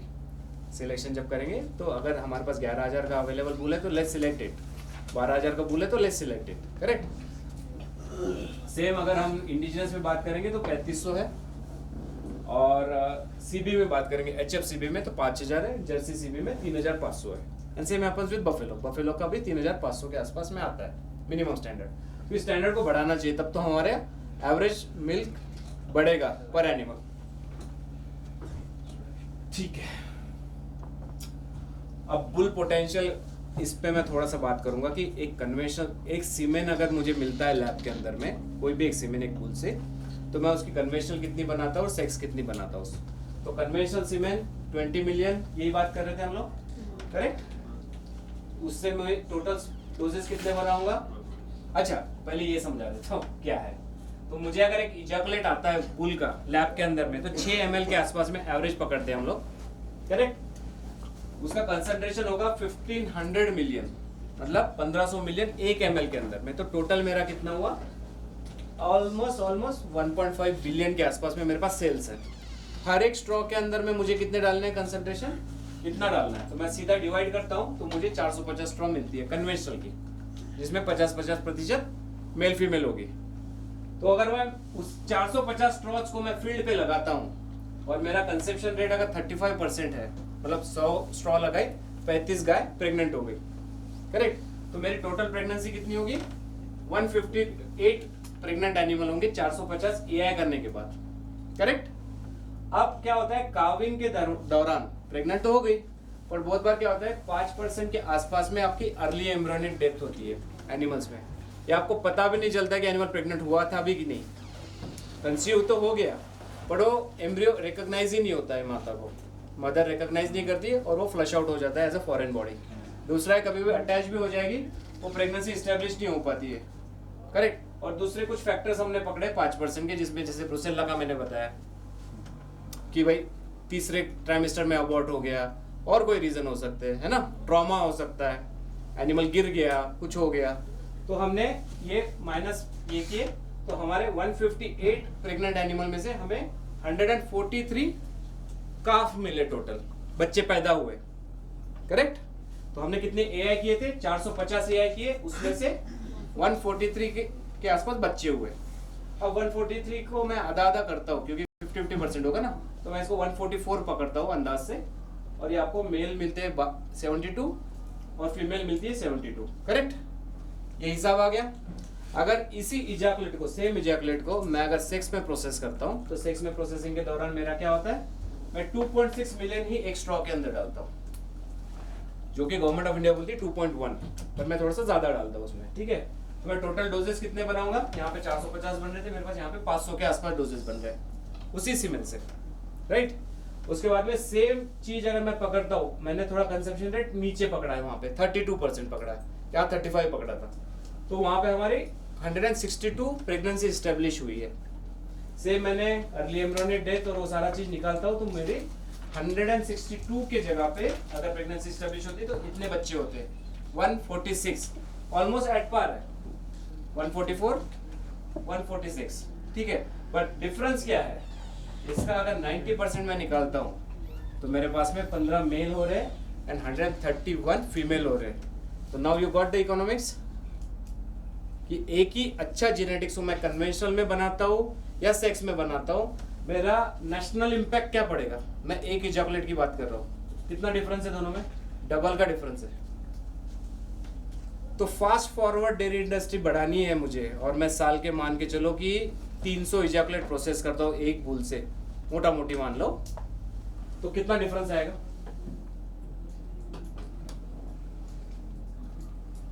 ये ध्यान में आ गया? तो ये अडॉप्ट करना चाहिए कि नहीं करना चाहिए? करना चाहिए, क्योंकि इससे इसी से फास्ट प्रोग्रेस होगी हमारी, not only for one farmer but for all the nation. क्योंकि हमने इस पे बात किया था, ये जो प्रॉब्लम आ रही है ना, ये उसी वजह से आ रही है, क्योंकि हमने हमारा अडॉप्शन ही बहुत लेट होता है। ये टेक्नोलॉजी बाकी देशों में लगभग 20-22 साल से वेल अडॉप्टेड है, हम अभी इसको अडॉप्ट कर रहे हैं। करेक्ट? इसमें किसी को कोई सवाल है? क्योंकि ये थोड़ा सा कंफ्यूजिंग लगता है, बट कैलकुलेशन एकदम सही है, कोई दिक्कत नहीं इसका। बहुत बार हमने करके देखे हैं, बहुत सारे फील्ड ट्रायल करके देखे हैं, उसके बाद भी ये सारे कैलकुलेशंस आए। आपको कुछ सवाल है सर? वो है, मेरा है वो, that is with respect to sinus that we can discuss at other time. Yeah, personal सवाल है। That is a, Yeah. that we can have discussions on that. Comparison is on one ejaculation, but count of straw is different. Correct sir? There is 506 and 450. हाँ, क्योंकि That इसका is showing here 146. नहीं, इसका packing But- rate अलग है ना। Conventional के straw का पैकिंग जो होता है वो 20 मिलियन का होता है। मैं समझ गया, वो मैं जी। समझ गया। जी। मैं कह रहा हूँ, but when we come to these figures below, वहाँ पे comparison 450 के और 450 के साथ होना चाहिए। जी। So that we can get कि 146 जो हमने almost हाँ, same कर है। दीजिए, आप अभी लगा दीजिए, आप 450 लीजिए कैल्सी में, फिर भी आपको ये ज्यादा ही दिखेगा। नहीं, females तो दिख जाएंगी जी। overall ज्यादा, जी। but जो मतलब figure है comparison के लिए मैं कह रहा हूँ। हाँ बिल्कुल। ये वही होगा, क्योंकि पार इजैकुलेट ये कर रहे हैं ना। देखिए, आप कीजिए, आप किसी का भी कैल्सी खोलिए, आप 450 डिवाइड बाय 3 कीजिए। एक इजैकुलेट में आपको करेंगे। process आ जाती है। That I got, it is from 6 ml. या My question is that here we are making 506 वो तो basically by decreasing the quantity. मैं आपको अग्री कर रहा हूँ सर, मैं आपको यही बोल रहा हूँ कि इसको डिलीट करते हैं, 506 को डिलीट करता हूँ मैं, या तो 450 डालते हैं। आप 32% निकालिए, प्रेगनेंसी नंबर आएगा 155 के आसपास आएगा। करेक्ट? नहीं, ये तो अच्छा, इसका भी ये इसका जहन अच्छे जा रहा है, लेकिन अब इसको क्योंकि 2.6 and 20 है ना, these are global standards. I got that. I'm not saying that. I'm saying when we are comparing, we will compare. We are comparing 6 ml with those things. But we have to see that we are extra producing straws are extra 506 and here are 450. Very ये much भी हो conventional. जाएगा, क्योंकि concentration इसमें ज्यादा, इसमें कम है। नहीं, उनका सही है। नहीं, मुझे समझ में आ गया आपका, मैं वही कह रहा हूँ। These are the figures which we can statistically, show. But basically, apple to apple mapping, it should be on 450 basis. मैं तो वही बोल रहा हूँ ना, कीजिए ना, तो मैं अभी चेंज करता हूँ। चालू प्रेजेंटेशन, मैं सच में बोल रहा हूँ, आई एम नॉट जोकिंग। चालू प्रेजेंटेशन में करते हैं, कैल्सी खोलिए किसी के भी मोबाइल में, हम अभी रखते हैं यहाँ पे 450 इंटू 32% कीजिए, अभी तुरंत करते हैं चालू इसमें। हाँ,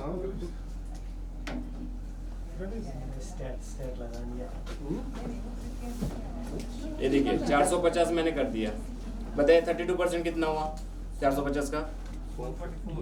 हाँ 144। उसमें से आप 5% माइनस कर दीजिए अर्ली एम्ब्रियोनिक डेथ, तो 5% कितना है? Again 5% other reasons. हाँ कर दीजिए। 10%. हाँ कर सकते हैं, ये नीचे में मैंने लिखा हुआ है, कैलकुलेशन जो है ना ये यहाँ पे भी है। 10% will be 14. तो कितना हुआ? It will decrease to 132 130. 130। अब इसका 90% बताइए कितना है 130 का? 13 माइनस कर रहे हैं तो 117 और यहाँ पे 13। Done sir? Yes. अब बताए, हमने तो चालू इसमें किया। देखो पढ़ने वाले को पढ़ने की नजर है, आप कैसे डेटा को पढ़ रहे हो, हाँ, मैं तो आपको ऐसा पसंद है, मैं बिल्कुल ऐसा ही दिखाता हूँ। नहीं, एप्पल टू एप्पल कंपेयर करेंगे हम लोग, still it is making huge difference. It is definitely and it will definitely. Yes. My concern was that straw count is different. Yeah. So figure was more convincing. Correct. It is still convincing, but it is still now it's okay from my perspective. Perfect. मैं ये continue करूंगा sir, I continue this and then corner में जो star मारा है ना, We can show that we are Yeah. getting So I'll put it 500 plus these I things. Put it here, Nice. So this star will come here, that 506 will come here. Thanks. यही तो input ये जरूरी होता है, सी ये मेरे देखने का नजरिया अलग है, क्योंकि मैं खुद बना रहा हूँ स्ट्रॉस को, मैं बना रहा हूँ ना, तो मुझे तो उसमें दिखता है, मेरे सॉफ्टवेयर्स में दिखता है. But for anybody who is understanding the data, and this is very important as you mention, क्योंकि अब ये सही लग रहा है मुझे, मेरे जहन में सही आ रहा है डेटा, है ना? For me, it was quite easy to understand because 2.6 is standard. Correct. And 20 million is standard. Yes. And we are getting from 6 ml ejaculate, we are getting 506 stars. And that we will get every time. Correct. That is sure that we will get those kind of stars Correct. when we go for sex receipt. True. And we will get those stars. Correct. Why we will throw those stars? Let me clear this point. नहीं उनका कहना You वो might था ही have नहीं that बिल्कुल. perspective. I will tell इनको you. इनको When we are doing comparison, calculation when इसको we are छोड़ doing दीजिए. comparison, Calculation चाहिए. this is a comparative slide. Yeah. So इसको- your इसको sample छोड़ दीजिए. data should be same. नहीं, 6 ml is same. No, no, 6 ml is same. this is economics. No. This is economics. He was telling Why about would there will be economics. comparison? Comparison will be apple to Comparison, apple. it is about It cannot economics. change in economics and No economics. problem, sir. No It is problem. about It is- economics. See, it No, it is First of- about. No, there's one way. I will try to clear him. Yeah. When you talk about economics, then the first one is relevant. Right. Because you can't make these 450 equal. This is just for understanding. Correct, correct. Economics means this is a technology, proven technology. हाँ. And 2.6 and 20 is standard. Correct. These are government standards. जी, जी. Thank And you have to think of the economics. Correct. Let me Because add as a one dairy point. farmer, you are giving me 540 stars as a production Thank you, unit. sir. We began this lecture with 50% economics and 50% science. So you are 50% I am totally correct agree sir, and दोनों पे agree हूँ 50% मैं reason बताता हूँ. Because मान के चलिए कि हमें 450 टॉय फीड दे दिए, बाकी हमने रख लिए. हाँ, चलिए आप- वो रखने वो कहाँ मुझे रखेंगे? रखने पड़ेंगे, क्योंकि मैं तो बना रहा हूँ ना. ठीक है, otherwise- but this is important उनके पर्सपेक्टिव से क्यों जरूरी है, how audience is absorbing the हाँ, information, so which is very important. ठीक है, मैं जैसे वो बाकियों बोल रहा को भी ना वही समझना है. Correct sir. So this is very good and this should happen, क्योंकि ये अच्छा है, इंटरेक्टिव इसी मजा इसी we get engaged with this. अभी ये इम्पोर्टेंट चीज आपके लिए, ये जो पहला वाला था वो तो प्रोडक्शन वालों के लिए ज्यादा जरूरी था, या फिर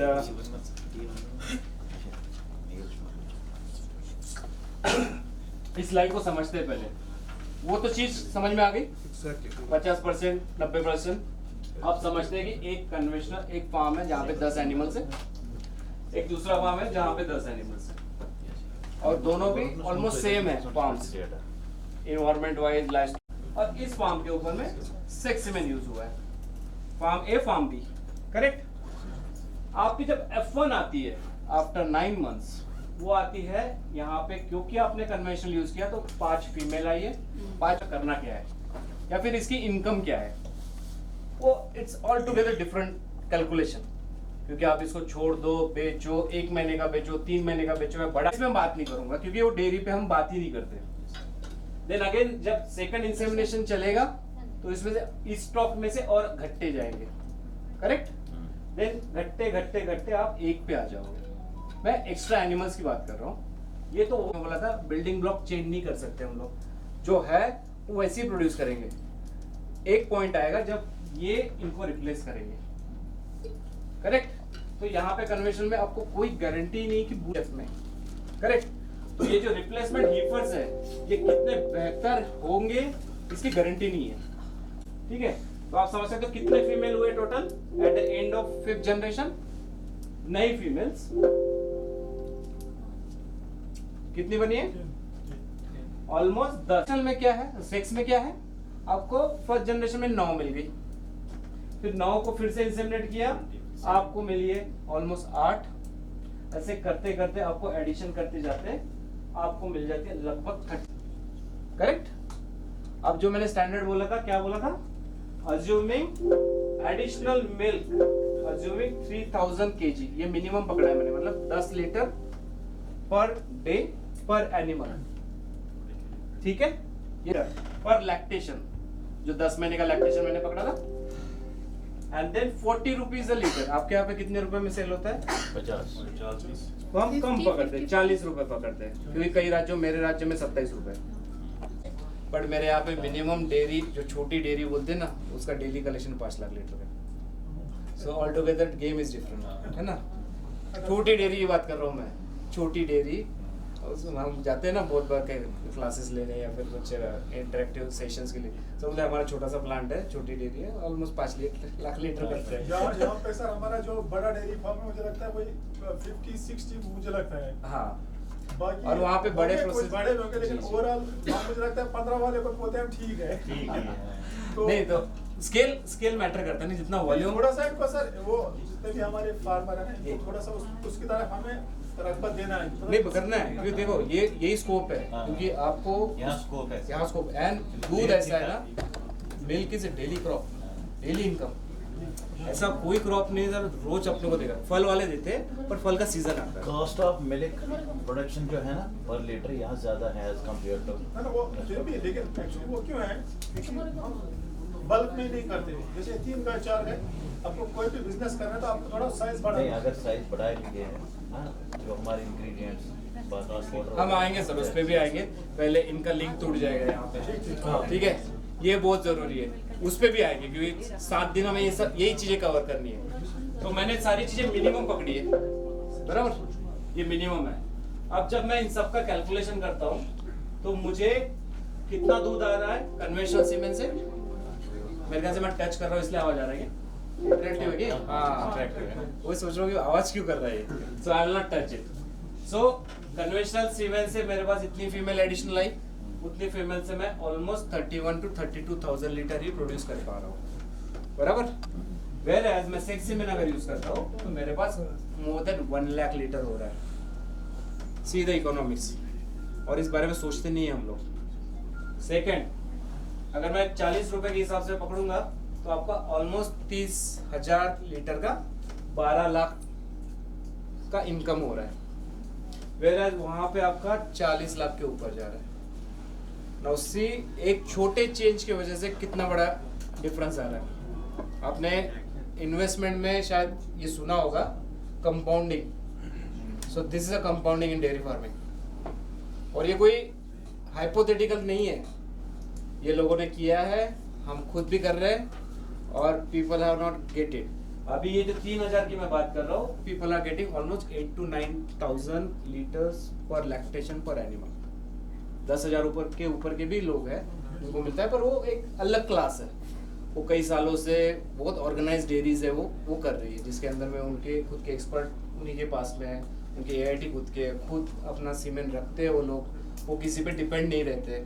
इवन अगर उसको वैक्सीनेशन शेड्यूल करना तो खुद वैक्सीन ला के लगाएगा, वो वेट नहीं करेगा कि गवर्नमेंट आएगी FMD लगाएगी, वो तो दे आर नॉट, तो उस तरह का इनकम भी वो जनरेट कर रहे हैं, क्योंकि उसके जेब में पैसे है वो खर्चे करने के लिए। पैसे कहाँ से है? इन सब चीज़ों से। You are getting my point? And मैं कहीं पे भी जाता हूँ, किसी भी राज्य में जाता हूँ, तो फार्मर हमेशा इसी बारे में सोचते हैं कि सर गवर्नमेंट नहीं देती है।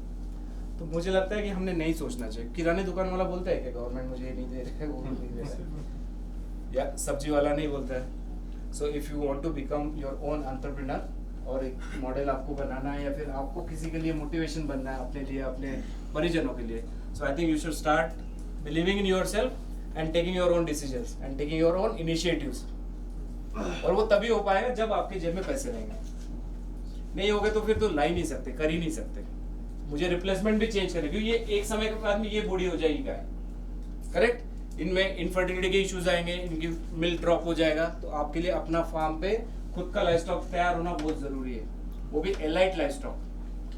तो start adopting it and start encouraging others also to adopt it. राज्यों ने काफी अडॉप्ट किया है, मैं आपको दिखाऊंगा यहाँ पे सामने भी। अच्छा, इस पे किसी को कोई सवाल है? ये बहुत जरूरी स्लाइड है, सारे पूरे प्रेजेंटेशन का क्रक्स ये स्लाइड है, जिसके लिए हम और आप मिले आज।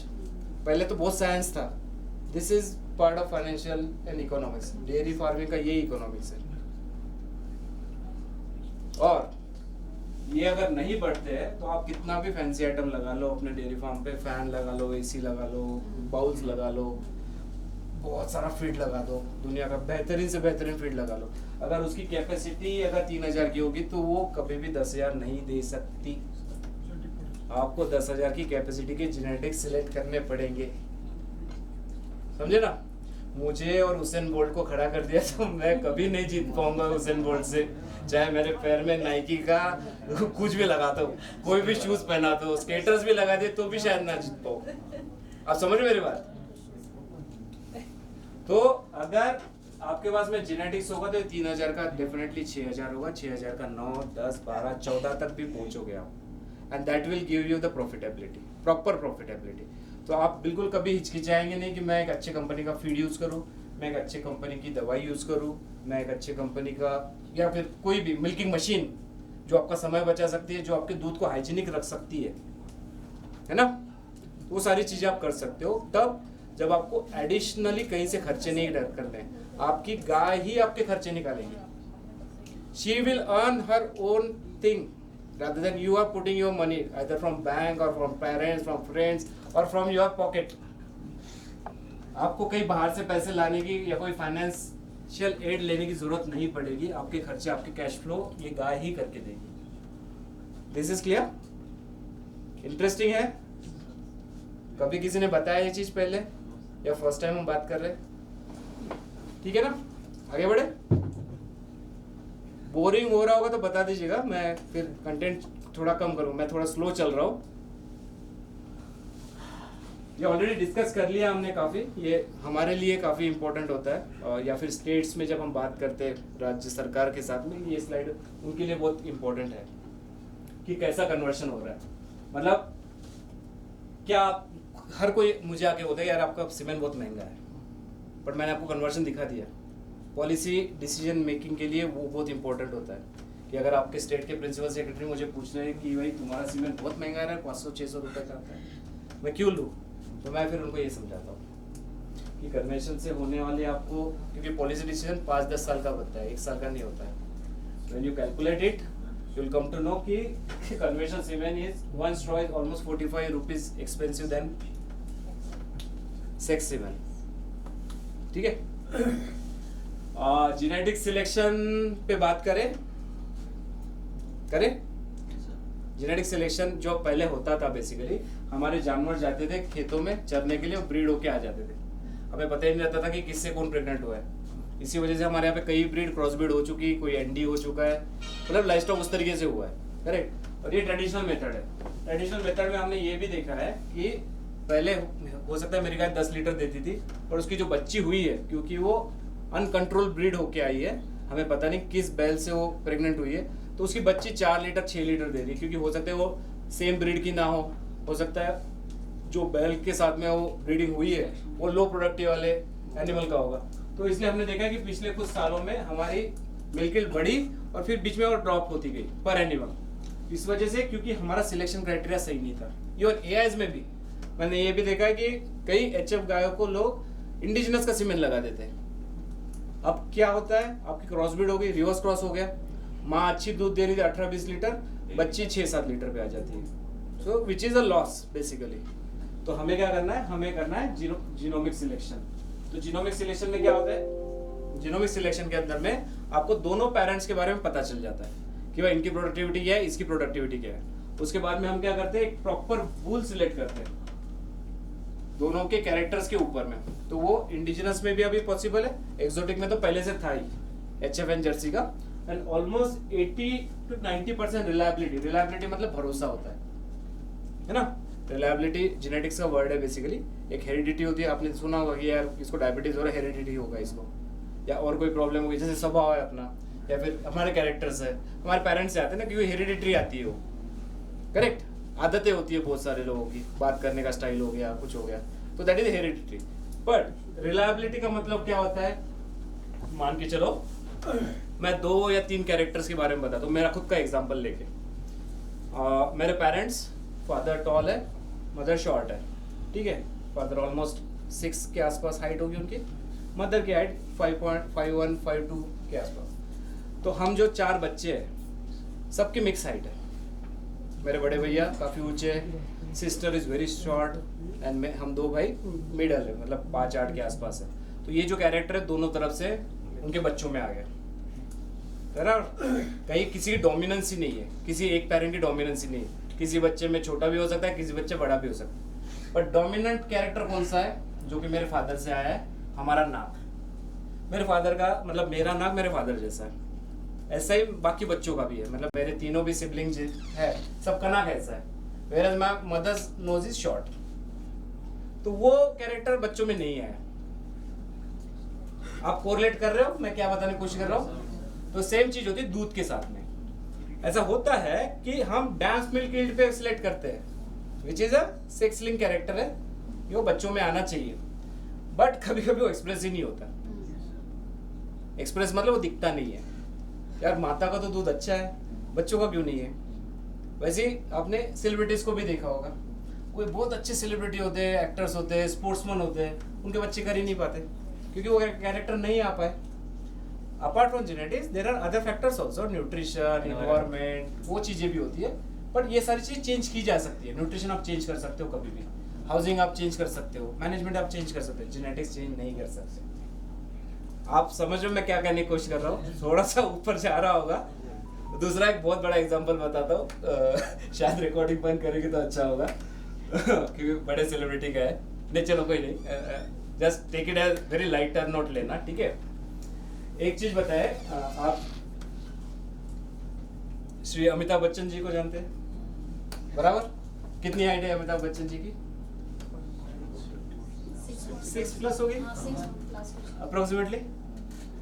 उनकी पत्नी जी, उनकी वाइफ जया जी, बराबर। अब ये दो पेरेंट्स हो गए, दो पेरेंट्स के दो बच्चे। एक कौन है?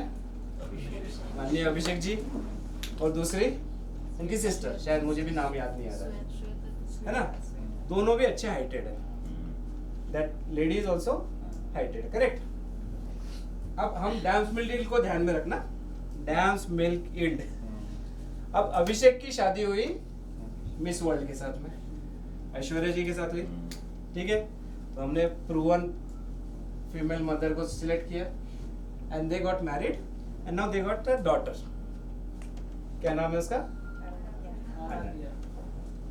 अब Ananya is our this daughter, let's say for example.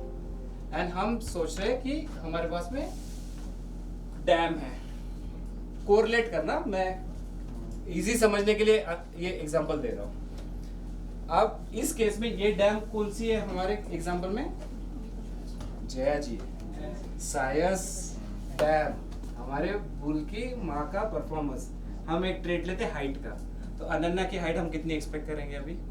क्योंकि हम सोचते हैं कि माता से बेटे में आया और बेटे का सीमेन गया है फील्ड पे और फिर उसके वजह से दूध बढ़ना चाहिए। तो अनन्या की हाइट कितनी एक्सपेक्ट करते हैं हम?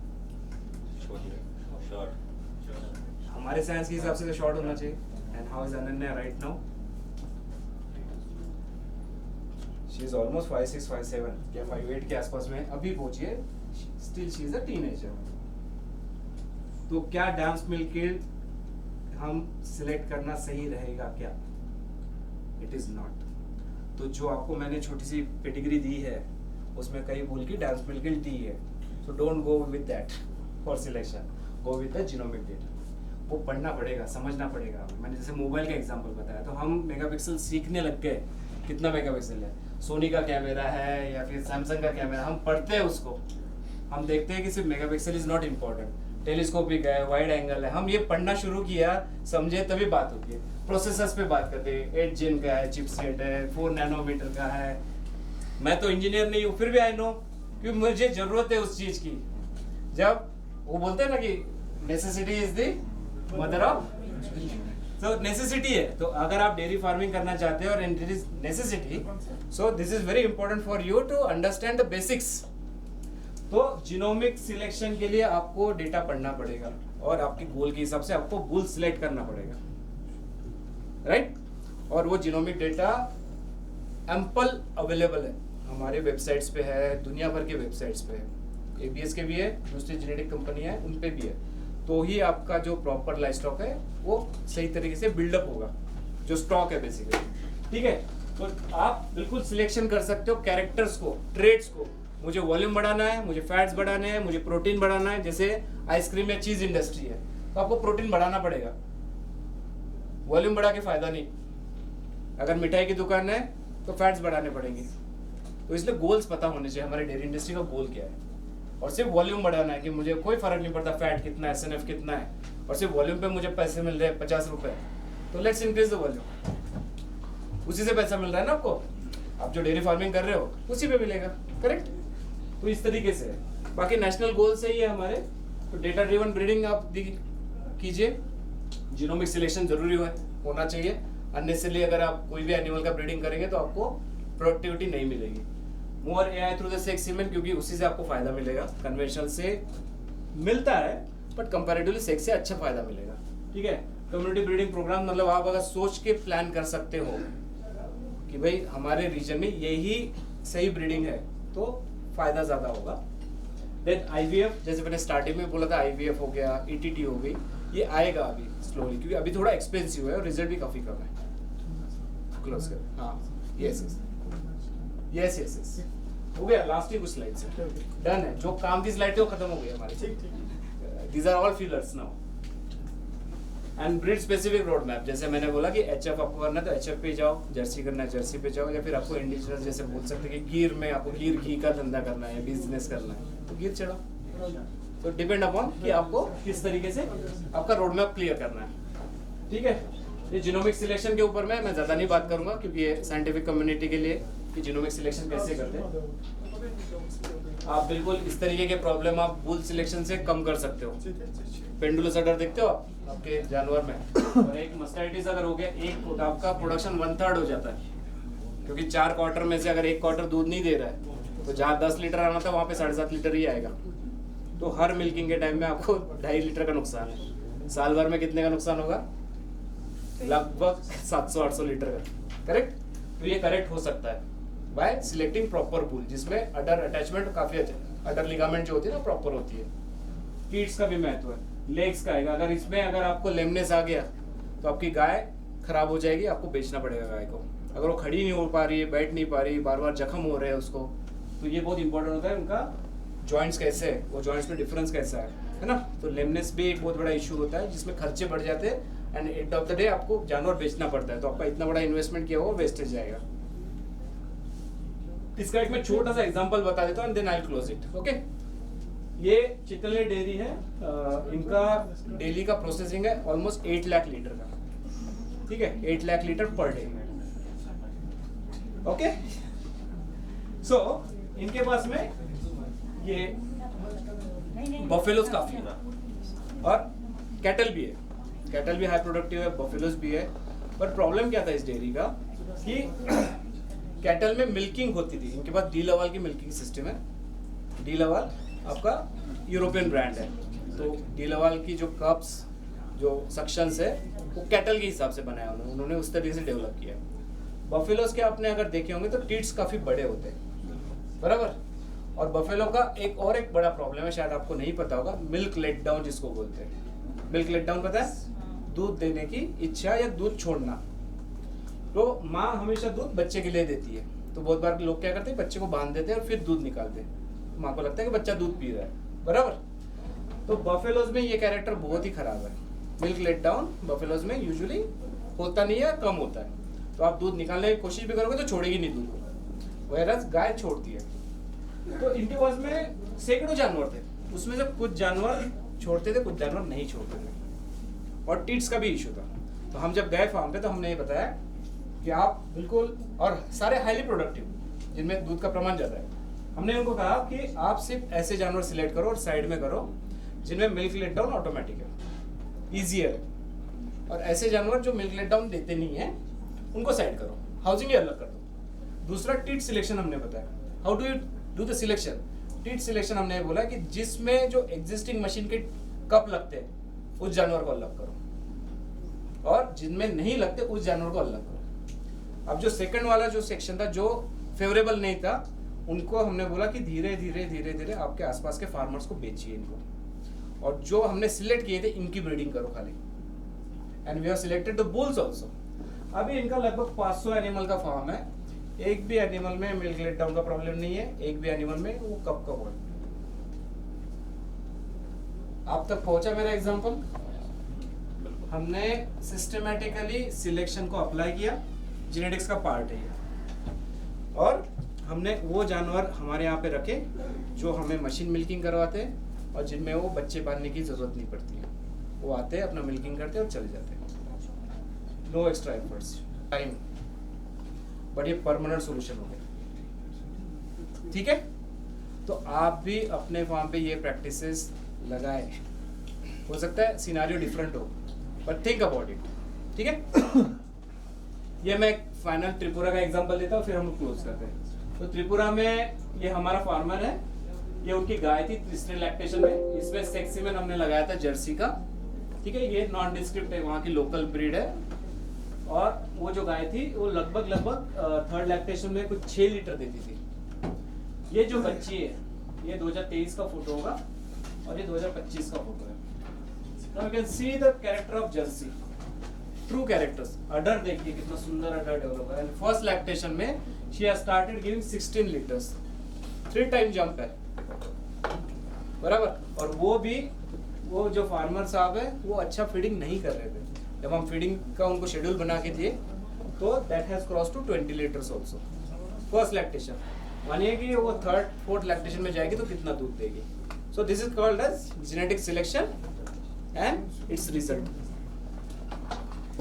ठीक है, तो मेरे ख्याल से मैं यहाँ पे सामने भी है कुछ slides, but those are not so relevant. आपके लिए क्योंकि थोड़ा लंच भी है, मौसम ठंडा है, तो अगर आपको बाद में भी कुछ इंटरेक्शन हम सर का नंबर अक्सर शेयर भी करेंगे और फिलहाल लंच के बाद भी थोड़ा डिस्कस कर सकेंगे। ठीक है, तो सर हम थोड़ा